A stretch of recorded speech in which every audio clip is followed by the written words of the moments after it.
Mallareddy engineering కళాశాలలో మరోసారి విద్యార్థులు తినే ఆహారంలో పురుగులు రావడం తీవ్ర కలకలం రేపింది.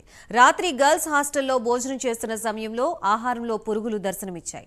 కళాశాల యాజమాన్యం విద్యార్థుల ఆరోగ్యాలతో చెలగాటమాడుతుందని ఆందోళనకు దిగారు. విద్యార్థుల ప్రాణాలతో యాజమాన్యం చెలగాటమాడుతుందని మండిపడ్డారు. తక్షణమే కళాశాలపై ప్రభుత్వం చర్యలు తీసుకోవాలని, లేకపోతే పెద్ద ఎత్తున విద్యార్థులతో కలిసి ఆందోళనకు దిగుతామని హెచ్చరించారు.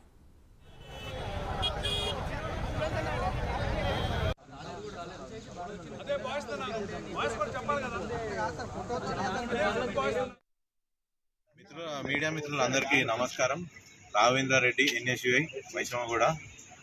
గతంలో చూసుకున్నట్టయితే యూనివర్సిటీలో సేమ్ ఇష్యూ జరగడం అయింది. దీంతో వాళ్ళు ఒక రిప్రజెంటేషన్ ఇస్తే మేము సాల్వ్ చేస్తామని చెప్పారు. అక్కడ వాళ్ళు చెప్పిన విధంగానే మేము ఒక రిప్రజెంటేషన్ ఇచ్చాము. స్టూడెంట్స్కి ఫలానా ప్రాబ్లమ్స్ ఉన్నాయి, ప్రతి ఒక్క విద్యార్థి ఇట్లా ఫేస్ చేస్తున్నాడు, ఫుడ్ ఇష్యూస్ ఉన్నాయని చెప్పి వాళ్ళు అది టేకప్ చేసి మాట్లాడతామని చెప్పారు.